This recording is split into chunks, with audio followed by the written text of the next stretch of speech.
Hallo und einen guten Morgen zum dritten Bautag. Ja, das sind die Kinder, die sind ganz happy. Ich sehe von hier aus, da hat sich gestern noch einiges getan, nachdem ich weggefahren bin. Ja, und ich hatte ja noch was versprochen. Hinten auf dem Auto oder oben auf dem Auto habe ich jetzt eine Schubkarre dabei. Ich habe auch 2 Rechen dabei, damit ich die jetzt langsam dahin kriege, dass hier einiges aufgeräumt wird und zu einem Platz gebracht wird, wo es dann von Don weggefahren wird. So, jetzt gehen wir mal zur Baustelle.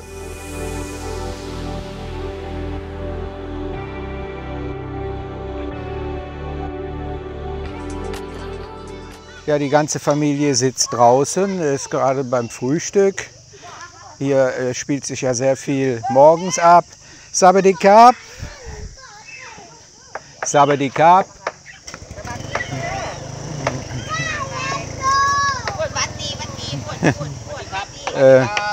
Da liegen schon die Bodenplatten. Die sind also auch termitensicher. Die können also nicht aufgefressen werden. Das ist ja hier ein ganz großes Problem mit den Termiten. Und da seht ihr, das Dach ist drauf. Ja, ein Kind hat sich schon einen Platz reserviert im neuen Haus. Die Fundamentstützen sind auch fertig gemacht worden. Das sieht ja schon irre aus. Ja, da hinten, wo die Küche hinkommt, da wird das ja noch verlängert. Da habe ich dazu gesagt, das lasse ich ja auch noch machen. Da habe ich gestern einen Kostenvoranschlag bekommen. Der Don, der wollte 14.500 Baht haben, habe aber mit ihm sehr gut handeln können, weil ja auch im Vorhinein der Vater ja hier schon alles abgerissen hat und hat auch Zeit gespart. Da habe ich es dann für 10.000 bekommen. Das heißt also, da müssen ja noch Betonfundamente reingebracht werden in den Boden und dann kommt ja noch die Stahlkonstruktion. Und darauf kommen ja noch die Platten. Das kostet 10.000 Baht mehr. Ja, in meinem Folienfilm ist mir aufgefallen, dass ich sehr oft gesagt habe, ja, wenn da noch was übrig bleibt, aber alles das, was ich jetzt so gerne umsetzen möchte, dass die Kinder, das ist also das größte Ziel, ein Dach über dem Kopf haben. Das habe ich ja geschafft mit eurer Hilfe.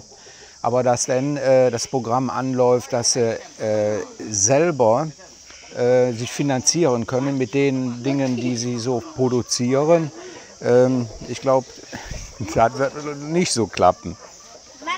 Da bin ich also ja, glücklich, wenn da noch ein bisschen reinkommen sollte. Ja, hier noch zu den Spenden. Ich habe ja also Spenden bekommen von 2 Euro bis 300 Euro und Franken. Und da möchte ich sagen, ich habe ja auch hier und da mal eine Anfrage bekommen, ist das Geld dann auch angekommen? Das habe ich soweit auch beantwortet, ja. Und ich habe aber Probleme zu antworten. Ich glaube, Ernst heißt der, aus der Schweiz. Da kam jedes Mal von einem Server die Meldung, dass die Benachrichtigung nicht weitergereicht worden ist. Das ist natürlich eine dumme Situation für mich und auch für ihn.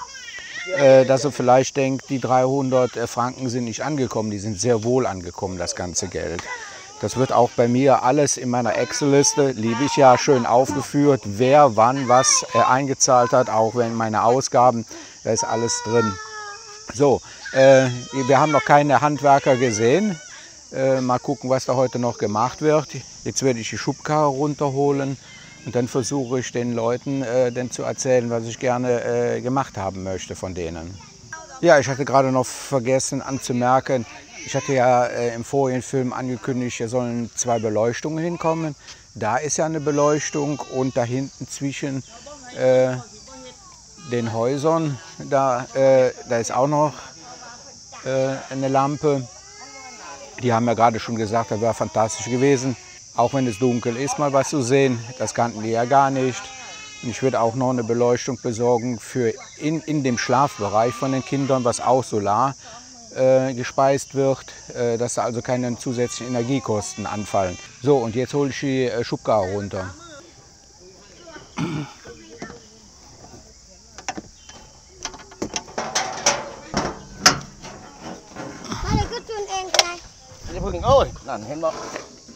Clean up. Hier.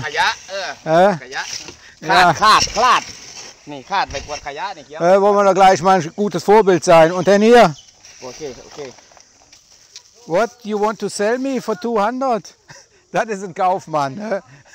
Er verkauft mir Pilze für 200 Baht. You want money? Money? 200. 200.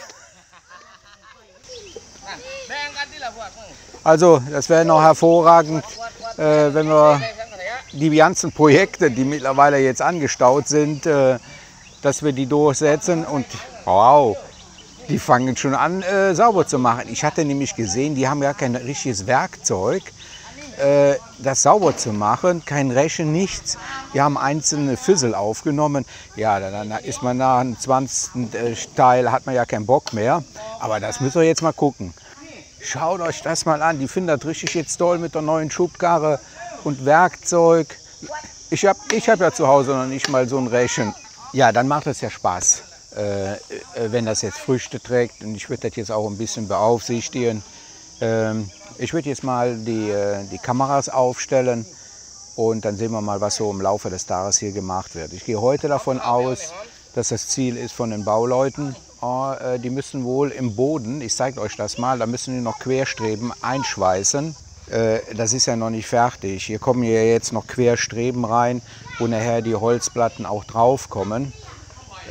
Das wird wahrscheinlich heute angeschweißt und dann kommen die Holzplatten drauf. Ja, mit den Wänden, da hatte ich also noch einige Diskussionen mit denen über Pitti. Die hat also das denen gestern erklärt, dass wir auch gerne hätten, dass also so eine Wand da käme. Da sagten sie, ja, dann wird das aber sehr stickig hier. Wir haben ja heute, jetzt zu dieser Zeit, April, 35 Grad. Ich habe angeboten, da so 1 Meter hoch, so sind die Höhe von den Platten, die da gelegen haben oder die da liegen, einmal hier rum und dann oben das offen zu lassen, damit also da die Luft durchgeht. Da muss man ja auch dran denken, aber dass sie ein bisschen geschützt sind. Ich habe ja das Dach hier vorbauen lassen, damit sie also geschützt sind vor Schlagregen, wenn also ein bisschen windig ist. Aber natürlich ist es besser, wenn jetzt hier im unteren Bereich dann also auch noch so eine Holzwand dahin kommt. Aber da muss man ganz vorsichtig jetzt rangehen. Ich will ja also nicht überrumpeln, sage ich mal, mit meinen Ideen. Das muss ja von denen auch verstanden werden. Die kannten das ja vorher gar nicht und dann muss man denen schon plausibel machen, dass das vielleicht besser ist dann für die Kinder. Die sind wie verrückt da sauber am machen.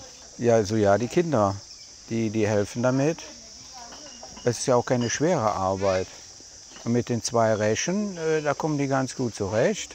Ja, heute werde ich mal gucken, dass ich also so Drams, so Ölfässer bekomme. Da habe ich hier so eine Schlosserei gesehen, die hat sich darauf spezialisiert, die Ölfässer umzubauen als Feuerstelle, dass sie also unten auf sind und dass da auch die Asche runterfällt. Da muss ich mal gucken, dass ich da heute 2 bestelle. Außerdem möchte ich als Geschenk, wenn das fertig ist, denen noch einen großen Barbecue schenken, also auch aus so einem Ölfass kann man hier kaufen. Die haben ja Holzkohle und ich habe gesehen, dieser Tage ist auch jemand hier vorbeigekommen, der hat Fisch verkauft. Und wenn die dann so ein Ölfass haben, was dann als Barbecue umgebaut ist, dann ist das ja für die auch schön. Dann werde ich ein paar Bier auch mitbringen und andere Getränke für die Kinder, dass wir dann so einen schönen Abschluss machen von diesem Projekt. Und dann werden wir das betreuen, entweder bin ich es oder ich hoffe, dass sich jemand noch meldet.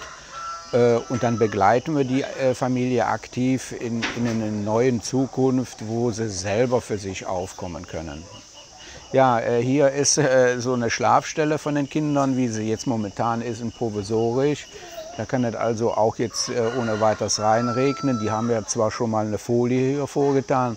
Irgendwie behelfen die sich, aber die hygienischen Verhältnisse sind katastrophal. Ich würde mich da nie hinlegen, was da alles an Kleintieren drin sind.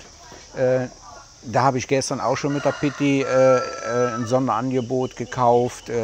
So eine Unterlage, was die Thais hier so haben, für auf den Boden zu legen. Da müssen wir noch ein paar von besorgen, weil die haben ja 10 Kinder. Das werden wir dann aber auch noch hinkriegen. So, jetzt warten wir auf die Handwerker, dass wir dann hier noch was aktiv sehen in der Zeitrafferkamera. Ja, das Schöne bei der Schubkarre ist, das kann also auch ein Kind bedienen, weil da vorne sind 2 Räder drunter und daher kann die nicht zur Seite kippen. Ne? Wie ihr seht, das kann so, ja, so ein kleiner mit Pampers an, kann das noch rumschieben. So, das ist ja jetzt der Tracker von dem Ganzen. Ja, man muss denen nur was in der Hand geben und dann tut sich auch was. Hier wird auch gekehrt. Und da sieht man auch, die kommen mit der Tierwelt super aus. Da läuft ja einer mit dem Huhn unterm Arm rum, vielleicht sein Freund. Ja, die Bauarbeiter sind jetzt gekommen.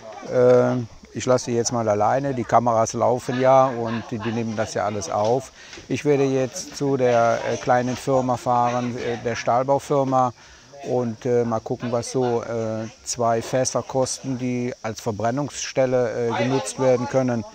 Die haben ja jetzt gerade hier schon gekehrt und haben das auf den Haufen geschmissen. Aber irgendwo muss ja der Kleinkram hin. Die größeren Sachen, ich sehe da hinten, da ist ein alter Fernseher und hinterm Haus liegt auch noch ein Kühlschrank. Die größeren Dinge, die werden dann vom Don wegtransportiert. Ja, und wie gesagt, ich bin ja jetzt erstmal weg und werde dann heute Nachmittag zurückkommen. Die Kameras, die sind jetzt auf 5 Stunden eingestellt in Zeitraffer. Für diejenigen, die es interessiert, alle 3 Sekunden wird ein Foto gemacht und das wird dann automatisch von der Osmo Pocket zusammengebracht. In den vorigen Filmen, da habe ich gesehen, bin ich auf jeden Fall unscharf gewesen. Da hat sich also was verstellt. Bei den Osmo Pocket, hier unter dem Film, ist auch der Link, wo man die kaufen kann, hier in Thailand oder auch bei Lazada und Amazon. Die haben Scharfeinstellung, einmal im Zentrum kann man einstellen oder das erste Bild, was die erfassen, dass das denn scharf bleibt. So, und da hatte sich wohl was verstellt. Keine Ahnung wieso, das ist eben halt Technik. Okay, die lassen wir jetzt mal alleine und wie gesagt, heute Nachmittag bin ich wieder hier.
Ja, ich bin jetzt wieder zurückgekommen, wollte mal gucken, was sie alles gemacht haben.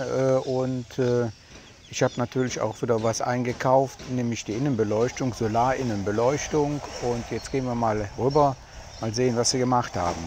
Das ist aber ein süßes Bild. Der Nachwuchs. Also hier ist das ja wie auf einer Großbaustelle, so viel Krach ist das. Wie ich sehe, der Boden ist drin.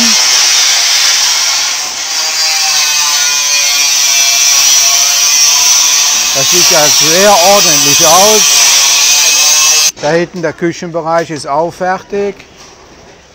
Das sieht gut aus. So, dann werde ich jetzt mal die Solarpanels holen. Und ja, dann müssen die da oben gleich aufgehangen werden, wenn der schon da oben ist. Mit der Bohrmaschine, dann kann er das auch gleich machen. Ja, das ist die Kinderbeleuchtung, sage ich mal, auch solarbetrieben natürlich.